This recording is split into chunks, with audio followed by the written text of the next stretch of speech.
Hello everyone, আমি পায়েল। আমার নতুন একটি ভিডিওতে সবাইকে এত এত ভালোবাসা। আশা করি আপনারা সবাই খুব ভালো আছেন আর আমরাও কিন্তু খুব ভালো আছি। তো আজকে না এখানে বেশ ঠান্ডা, আজকে সেকেন্ড ডে। তো গতকাল তো খুব এনজয় করলাম, যেমনটা আগের ভ্লগে আপনারা দেখতে পেলেন। তো আজকে সকাল সকাল আমরা বেরিয়ে পড়েছি, যেরকম ভেবেছিলাম তার থেকে একটু দেরি হয়ে গিয়েছে। তো যাই হোক, কোনো ব্যাপার না সেটা। তো আজকে আমরা সবার প্রথমে যাচ্ছি ওসাকা ক্যাসেল। আমরা এখন যেই পথ দিয়ে হাঁটছি এখান থেকে ক্যাসেলের দূরত্ব প্রায় 15 মিনিট। বিশাল বড় একটা বাগান, তাতে নানান রকমের গাছ, একদম শহরের মাঝ বরাবর দুর্গটা অবস্থিত। আর এই বাগানটা দেখুন কত বড়, মাঝখান দিয়ে সরু সরু রাস্তা চলে গিয়েছে, সেখান দিয়ে আবার মানুষজন দৌড়াচ্ছে। সকালবেলায় তো তাই পরিবেশটা বেশ স্নিগ্ধ। তো আজকে আমরা সবার প্রথমে যেখানে যাচ্ছি সেটা হলো ওসাকা ক্যাসেল দেখতে। আপনারা অনেকেই জানেন যে ওসাকা ক্যাসেল ভীষণ বিখ্যাত ওসাকাতে।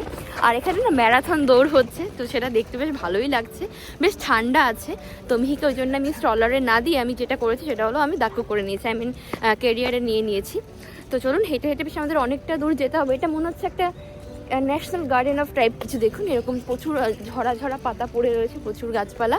তো এখন আমরা তার পাশেই যে ছোট রাস্তা, হাঁটার রাস্তা, সেই রাস্তা ধরে যাচ্ছি ওসাকা ক্যাসেলের দিকে। এই শহরে আমরা যেহেতু এই প্রথমবার এসেছি, তাই সবকিছুই আমাদের কাছে অজানা এবং অচেনা। তাই আমাদের একমাত্র ভরসা গুগল ম্যাপ। তার ভরসায় আমরা এখন দেখে দেখে দুর্গর দিকে যাচ্ছি। ওসাকাতে বছর শেষে এই যে শীতকালীন ম্যারাথন হয় তা আমাদের অজানা ছিল। আসলে এদেশের মানুষ তো প্রচুর স্বাস্থ্য সচেতন। তবে লক্ষ্য করে দেখলাম শুধুমাত্র জাপানিরাই নয়, বরং বিভিন্ন দেশের বিভিন্ন বয়সের মানুষ এই দৌড়ে অংশগ্রহণ করেছেন। পুরো গোটা রাস্তা বরাবর ম্যারাথন দৌড় হচ্ছে, সবাই নিজ নিজ মতো দৌড়াচ্ছে, বিভিন্ন বয়সের মানুষজন দৌড়াচ্ছেন। তো দেখতে এত ভালো লাগছে। সব থেকে বড় ব্যাপার যেটা দেখছি, এখানে শুধু জাপানিজ নয়, এখানে কোরিয়ান, মানে টোটাল এশিয়ান, ইউরোপিয়ান অনেকেই দেখলাম অংশগ্রহণ করেছে এই ম্যারাথন দৌড়ে। দেখতেই পারছেন সব বয়সের মানুষ এখানে অংশগ্রহণ করেছে। দারুণ একটা সানি ওয়েদার, সব মিলিয়ে একেবারে একটা জম্পেশ আবহাওয়া আছে। আগেই বললাম গোটা শহরের মাঝখানে দুর্গটা অবস্থিত, আর দুর্গের চারপাশে খাল খনন করা আছে, তাতে জল একেবারে থই থই করছে। এত ঠান্ডা, তো এই কারণে আমি মাস্ক পরে নিয়েছি। আর মিহিকে যেহেতু আমার ক্যারিয়ারে নিয়েছি, এমনিতেই গরম লাগছে। মা মেয়ে দুজনে আমরা একসাথে আছি।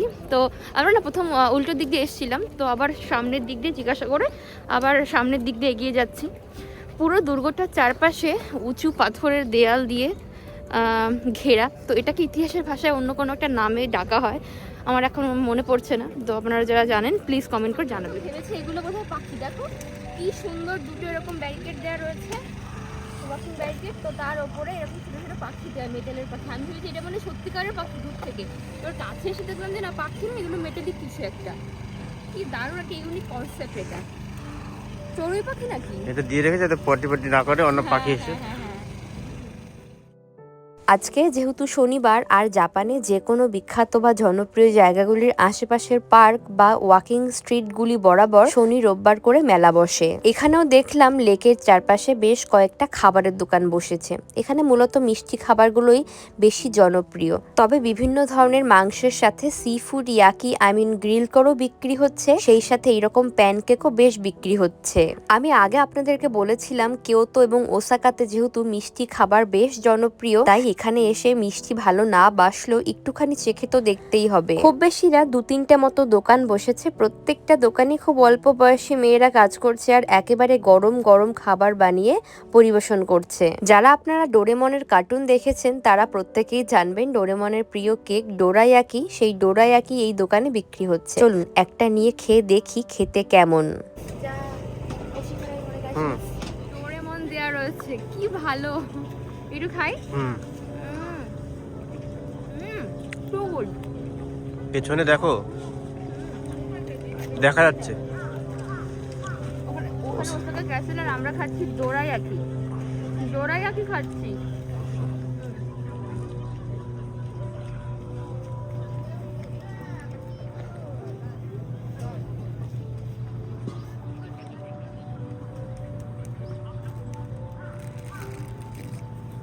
রেড বিন পেস্ট বাদে যে কয়েকটা অন্য ফ্লেভার ছিল তাতে প্রত্যেকটির মধ্যে খুব অল্প পরিমাণে মিষ্টি দেয়া। শুধুমাত্র রেড বিন পেস্টটা খেলে একদম গাটা গুলিয়ে ওঠে।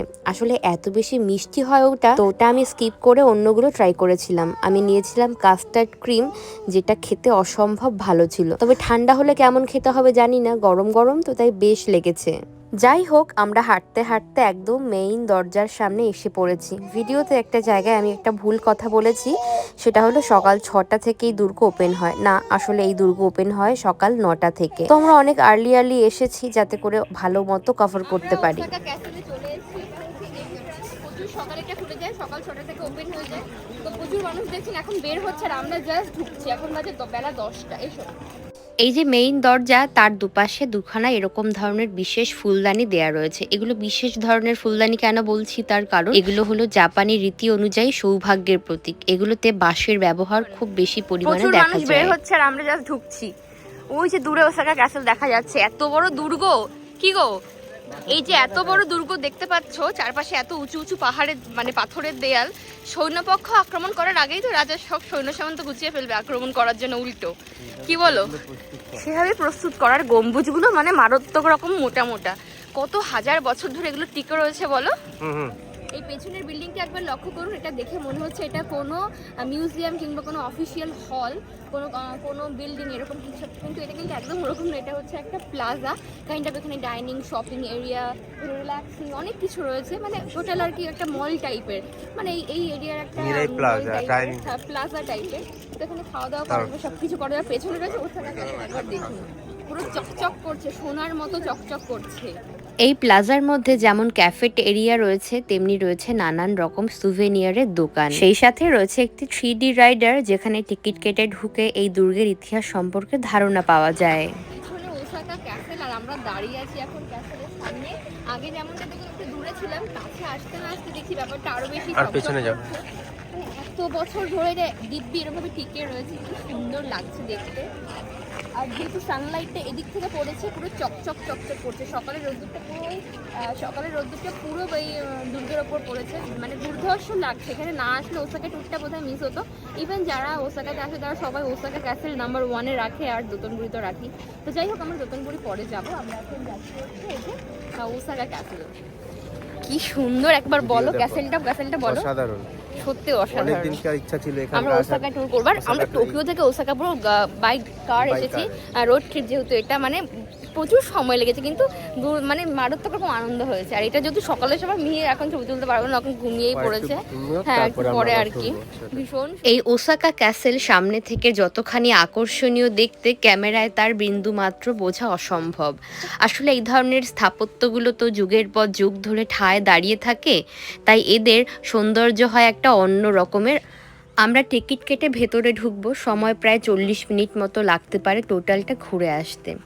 তবে সেখানে ক্যামেরা করা অ্যালাও নয়, তাই আপনাদেরকে আমি হাজার ইচ্ছা থাকলেও দেখাতে পারলাম না। ভেতরে প্রচুর দেখার জিনিস রয়েছে, সেই সময়কার রাজাদের রাজত্বকাল, তাদের জীবনশৈলী, তারা কি ধরনের অস্ত্রের সাথে যুদ্ধ করত, রাজাদের রাজত্বকাল ক্রমান্বয়ে সবকিছুই বর্ণিত আছে।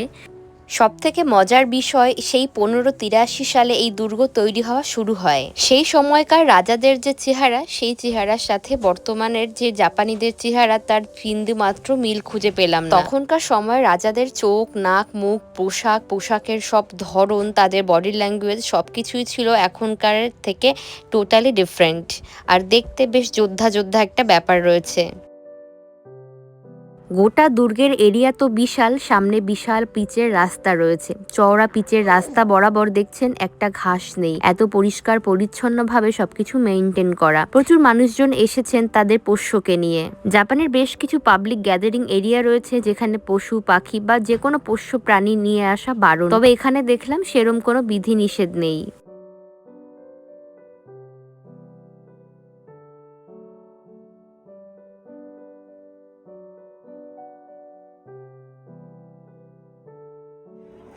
একবার জাস্ট কারুকার্যটা দেখুন, চারদিক কোনায় কোনায় এত সুন্দর কারুকার্য। এই দিক থেকে ওরা এমন একটা ভিউ, পেছন দিক থেকে অন্য একটা ভিউ, মানে চারদিক থেকে 4 রকম ভিউ মনে হচ্ছে। হিউজ দুর্গটা, হিউজ। এতদিন যতগুলো দুর্গতে আমরা গিয়েছি, ওসাকা ক্যাসেল বোধহয় তার মধ্যে সব থেকে সেরা। দুর্দান্ত কাঞ্চন, এত হাজার বছর ধরে টিকে রয়েছে, যত দেখে তাদের মুগ্ধ হয়ে যায়।